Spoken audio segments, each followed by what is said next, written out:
Hello everyone, welcome to this session on pipe sizing. Determination of pipe size is an important aspect which affects the economics of the plant. In this session, we will see different ways in which the pipe size can be determined. One of the important aspect of pipe sizing is calculation of the pressure drop. So we will see in detail how one determines pipe size, and we will support it with an numerical example so that you understand how the calculations are done. So let's proceed with the understanding of how the pipe sizes are determined. Determination of pipe size is important because the piping constitutes almost 30% of the plant cost. Is almost 30% of the plant cost, and this includes, when you say pipe size, related to that you have the actual pipe, all the fittings, walls, insulation, supports. So all the allied equipments which are related to the pipe, they become costlier if your pipe size becomes more. Also, the pipes getting attached to vessels, larger the pipe, larger will be the nozzle size, and the forging cost for the nozzles also will be larger.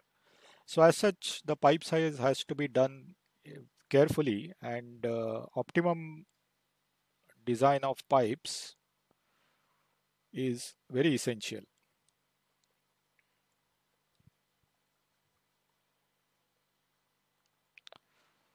So in this aspect, one has to note that the piping size determination is an iterative process. So at the beginning, one has to take more than one iterations to arrive at a particular pipe size. We'll see what different methods are available to us. And also one has to note that this the optimum point is not static. While determining the optimum size, one has to take into account the other aspects, such as over the time period during the life of the plant, one will have fouling, or the surface, internal surface of the pipe will get changed. It will become more rough, or some deposit may take place, as a result of which there will be more resistance, which, when you are determining the initial pipe size, this effect also needs to be taken into account. Also, there can be, over the time, the operating schedules may change.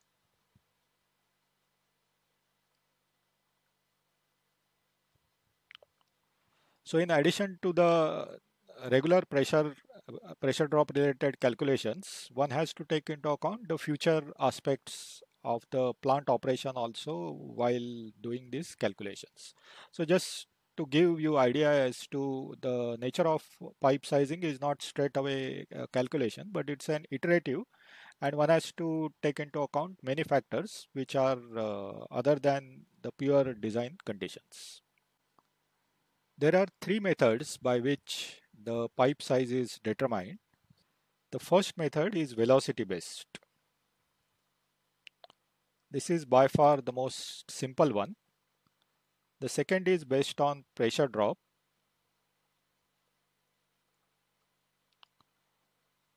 And the third one is based on economics. So we'll have a look at each of these methods and understand how the pipe sizes can be determined using these. The first method for determining the pipe size is that based on the linear velocity, that is the velocity of fluid which is flowing through the pipes.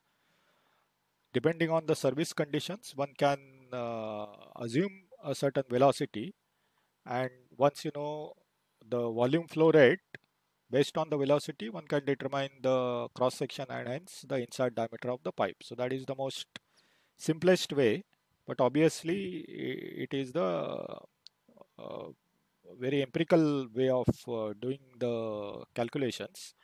However, for non-critical pipelines, this would be an appropriate way of determining the pipe size.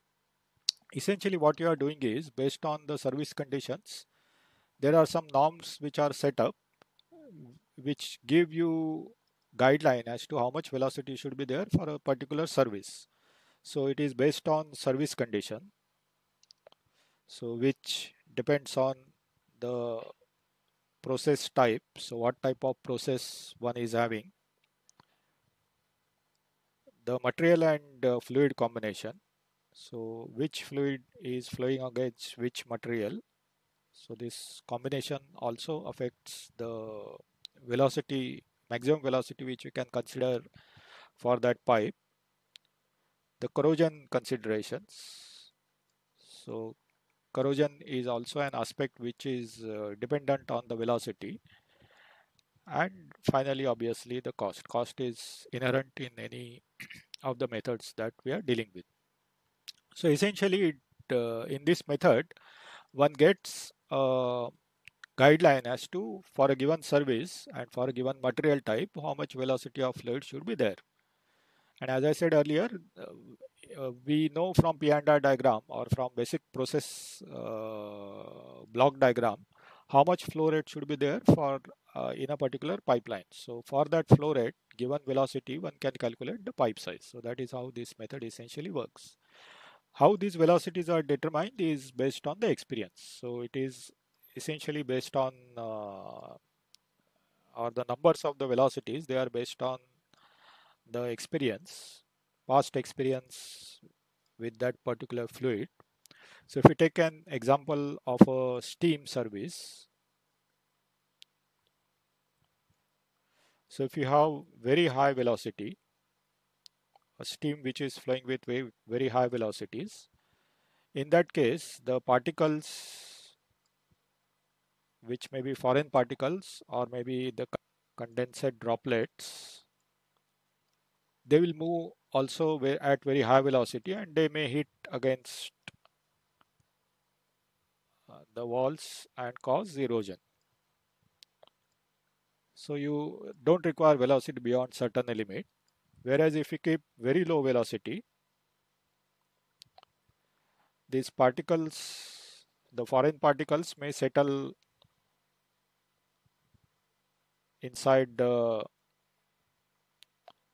pipe and that will cause more resistance. So the settlement of the particles at the base of the pipeline, that will cause more resistance and more pressure drop. So you neither require very low velocity and nor you require very high velocity. So you require some in between velocity. That is what these particular guidelines provide. So let's have a look at such a table which is available in the piping engineering books and handbooks. So this particular table which is available to you in your handout. So it gives you, if you look at this particular table, in this liquid velocity inside steel pipelines are given. So if you consider water service or water flowing in the pump suction pipeline, so in this case the velocity is given based on the pipe sizes. So sizes 2 inch or less, the velocity is given as 1 to 2 feet per second. So that is the recommendation. So that is based on the experience. For similarly, for different pipe sizes, different velocities are mentioned. Again, the water flowing in boiler feed water, another set of numbers would be there. For drains, another numbers are there. If instead of water, if there is hydrocarbon liquids, another set of numbers are given. Viscous oils, another set is there. So in this fashion, you will have different velocity recommendations. For gas and vapor lines, another set of numbers are provided. So that is how this particular method essentially works. So it is the most simplest one, but obviously it cannot give you the optimum size. So as an initial guess to do your calculations, one can take these numbers, assume a size to suit these numbers, and then do your fine tuning based with this as a starting point.